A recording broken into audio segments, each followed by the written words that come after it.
Well, guys, even in van life, you can actually have homemade cookies. And today we're going to talk about how you can make some homemade cookies. And there's a variety of them. Now, obviously, I adjust my recipes a little bit and we make them a little bit differently. And the reason is I could have big mixing bowls, I could have mixers, beaters, I could have all that stuff in the van. But the reality is you want to cut stuff back as much as possible.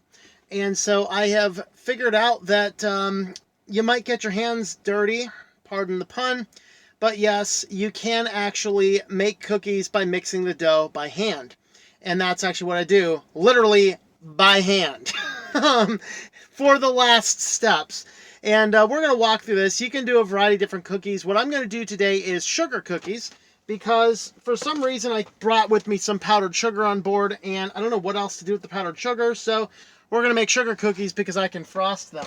This is a very simple recipe. It is modified from some that I found online, and this one here is just going to require a few ingredients.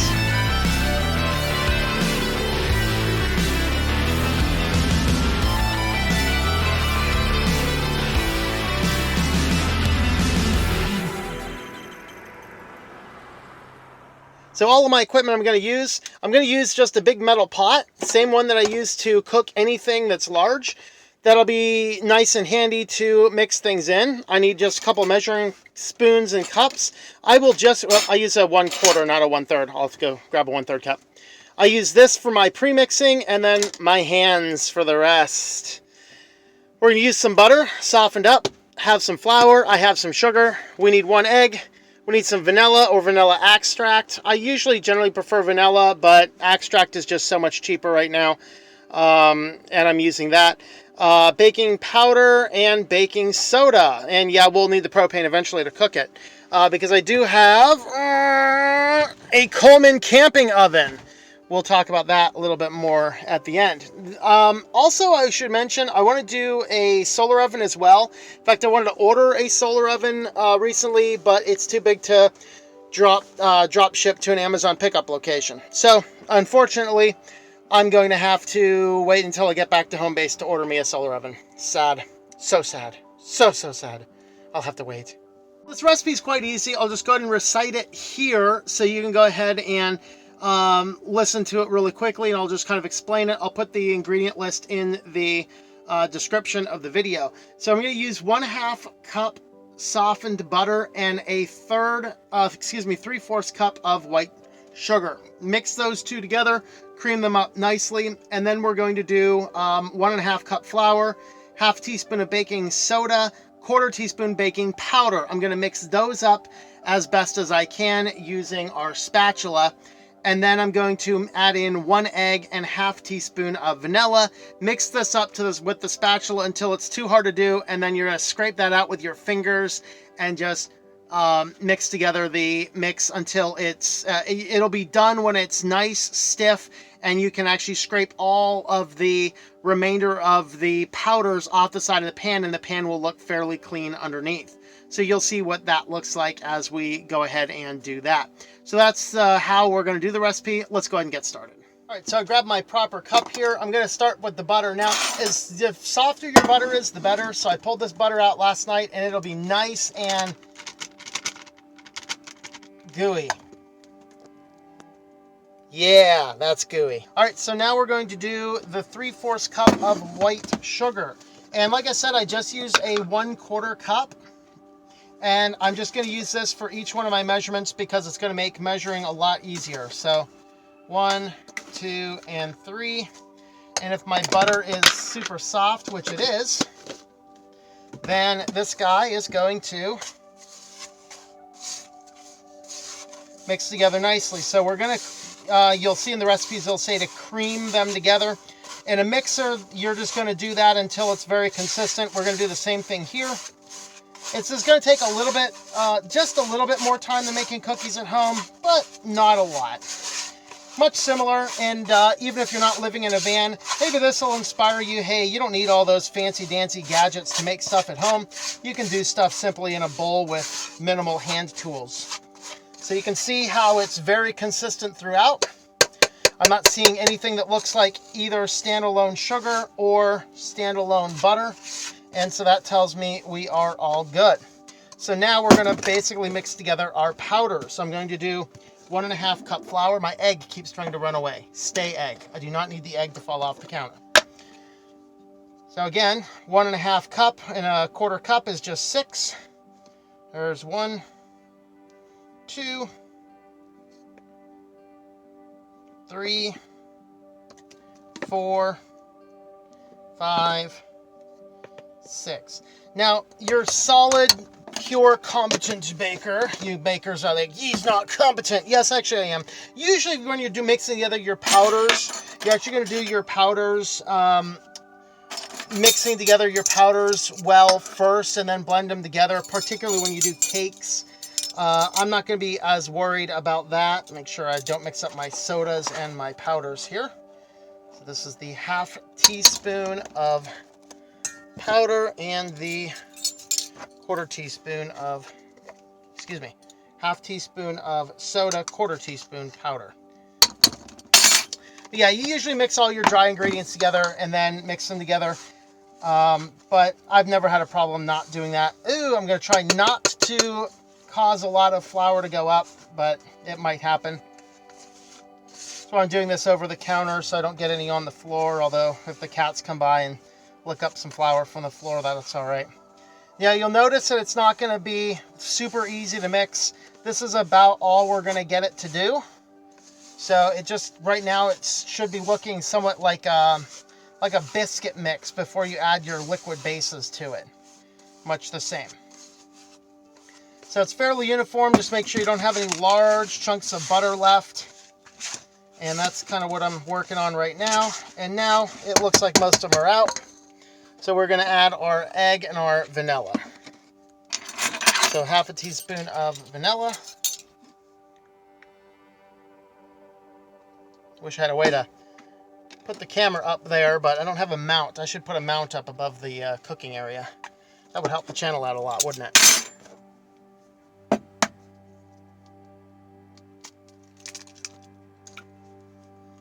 All right. My hand's kind of messy, but that's okay because I'm going to be getting in here in just a second. I got egg in my hands, man. Better than egg on your face, right? So I'm mixing it up probably just about here, and then at this point in time, we're going to go all in. I'll scrape as much off of this as I possibly can with the fingers.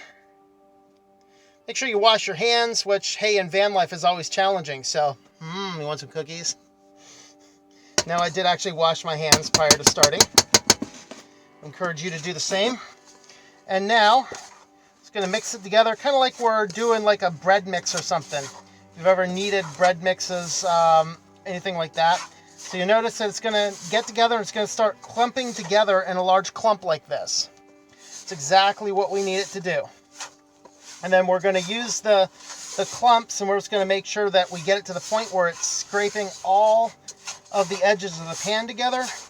And then just keep going until it's smooth and uniform all throughout.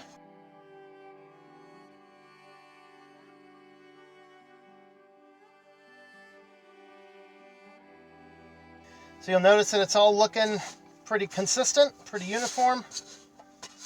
And now I can slide it across. And as I said at the beginning, your pan should start looking very clean. That's how you know you're just about done. So now we're just about there. Now I'm just going to smooth it in and just make sure that the dough is nice and uniform throughout. Now at this point in time, we can actually start cooking the cookies up. Or if you want, you can put them, basically put the dough in a little container. I put them in a little Tupperware type container. Throw that in the refrigerator, and then I can bake a couple cookies as I need. Now, because it's a little bit inconvenient to run the oven and to get the oven out every time I need it, lately when I do cookies, I just make them all at once. And that's going to work out quite well. Now I'm going to make the frosting after we're done cooking them. But what I'm actually going to do now is we're going to cut the rest of this video later on because I'm going to cook these closer to dinner time. So we're going to go ahead and let this stuff cool out in the refrigerator, and then we'll go ahead and talk about how we cook that out the rest a little bit later on. Now it's time to get to the cooking. So if you have not seen the videos where I've used the camp oven before, this is absolutely an amazing little oven. There's a little knob on both ends, and then it opens up and folds up, folds down, and inside you will find a little rack.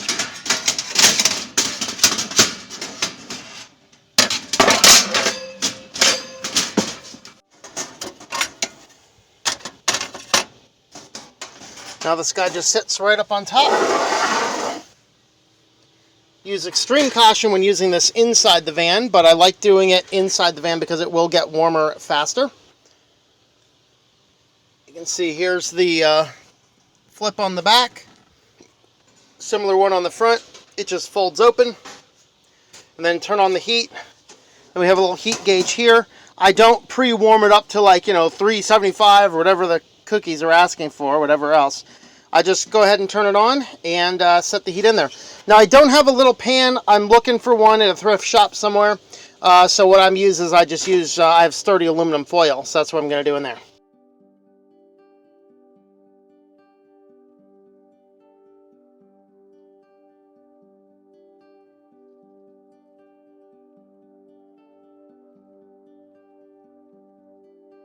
So now what I'm going to do is I'm going to take my cookie dough and I'm going to roll them into balls about roughly an inch in size.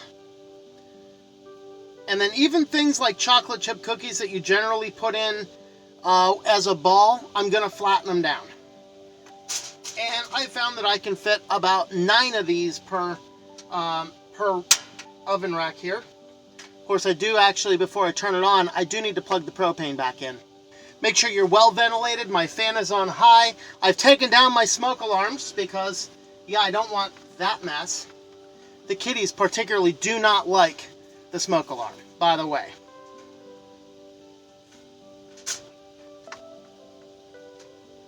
In this particular recipe, I can get between 2 and 3 dozen cookies, depending on how much dough I've eaten in the process. Because who doesn't eat their cookie dough? Leave me in the comments. Do you eat cookie dough raw or not? If you don't, you might have mental problems.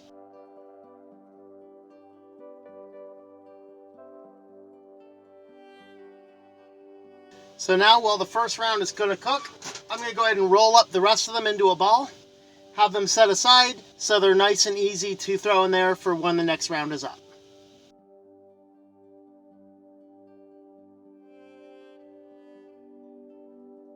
Alright, while our cookies are baking, I'm going to go ahead and make the frosting.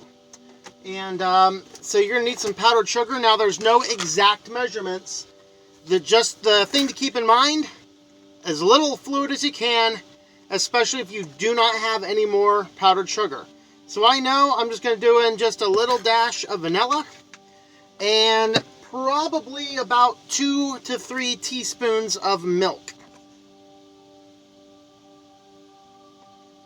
That's probably close to 1 because if I overshoot the milk, my frosting is going to be way too runny and that's going to suck. So you need a very, very, very small amount. Stir this guy around. And really the only reason I'm making these cookies is to use up the rest of this powdered sugar. So it looks like it's just a little bit too thick. So we're going to add just a dash more milk. You can in a pinch use water in this recipe, but it doesn't taste as good. That's actually why I bought milk, is just to make this, and then end up buying a few other things like mac and cheese just to use with the milk I was going to have left over. So I already used up all that. I guess the rest of the milk is just going to be used up on hot chocolate or something. That's probably what I'll do. Alright, so this is actually a really good consistency for your frosting, for sugar cookies. It'll go on nice, but then it'll dry up nice as well, so we'll get a nice crispy top, and then I can go ahead and let those sit out for about an hour. And then once I let those sit out for about an hour, then they'll actually be pretty much set to go.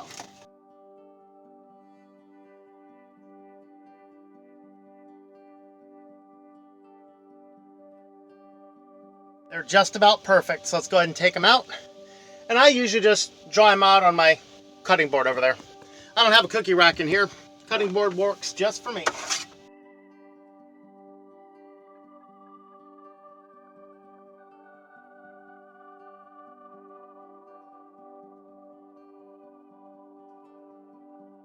Yeah, those are looking good.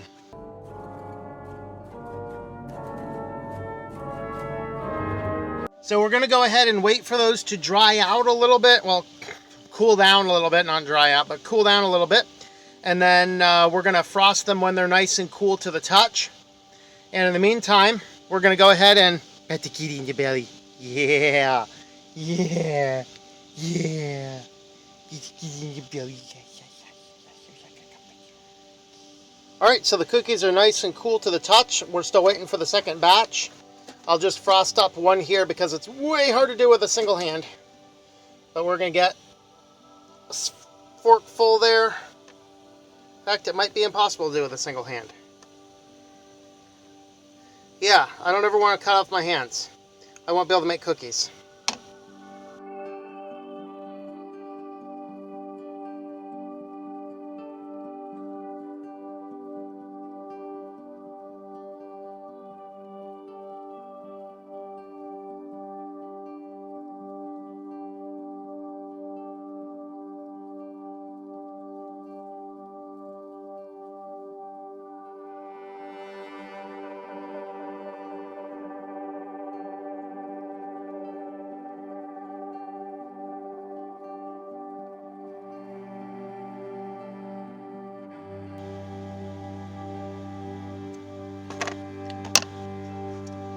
All right, the first batch is done. The second one's about ready to come out, so I'm gonna put these on a plate and let them dry until the tops are completely dry. That way you can stack them on top of each other and hopefully they won't stick together.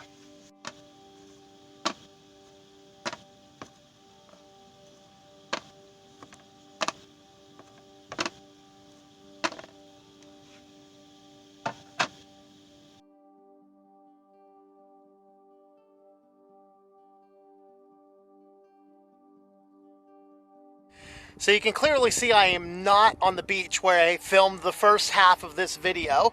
You can also tell by the much grown beard. But what I wanted to do is I wanted to conclude the video about homemade cookies with the new solar oven. So there are better solar ovens in this style. I got this one because it is much more compact, much lighter. It does have some downsides, and I will have a full review on it sometime on the channel. It might be a little while, but I'm going to go ahead and do that. But what I'm testing now is, can we bake homemade cookies in the sun? Now, right now, my biggest factor is it's actually quite windy out today. And so the big downside of this particular solar oven here is that it is very susceptible to wind. So I actually put a little box of tools back under this back pan there. That'll hopefully weight it down enough that it won't be impacted. And the wind's coming from this direction. And so I put it up against this parking block here and across the van over this side. I don't know, we'll see what happens, and we're going to run these in and see if I can get homemade cookies to bake in the solar oven as well. And for reference, it's only about 40-ish degrees outside, maybe 45, so it's actually pretty cold out.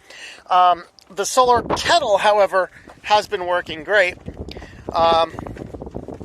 This guy here does work really well, and you can see it's about 140 degrees is the water. This is actually the second kettle full of water I'm boiling. So I've already boiled one, and I'll just keep boiling water today until the sun goes down because I have a thermos to keep it nice and hot, and I'll just keep on using it. All right, so the final verdict on the cookies here in the solar oven. Okay, first, this solar oven does have some problems. In a climate and environment I'm in right now in Pennsylvania, it's not working super well. Mostly today, that's because of the wind. It was excessively windy all day.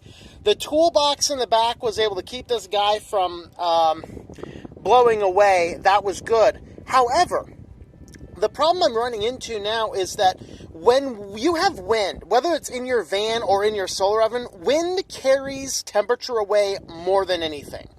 This particular solar oven doesn't do as good in colder temperatures as other models do. So if I'm in the middle of a desert without wind, I think this thing would cook really well. That being said, did it end up cooking cookies? Well, it actually tended to. It took a while, but here's what we have. I did find that the ones that were in open air then did cook better. They are pretty much cooked through a little bit, but we did not get them cook up quite as nicely in the sealed up pans. Now these actually get warmer than this one, so I imagine that this would cook if the lid were kept off, because I think a lot of the cooking process requires some evaporation of the liquid. So I'm not sure those even look good enough to eat. These ones over here, let's see. Maybe.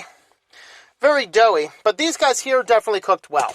So, the solar oven does work. Open air container. So next time I try this, I'm going to try and bake them with this without the lids on them. And see if that actually solves the problem. And I still do have a little bit of dough left. So if it's sunny out tomorrow, I'll try a little bit again. But anyway, the solar oven does work. When it's windy, it does have problems. And other than that, you know, it does work pretty good.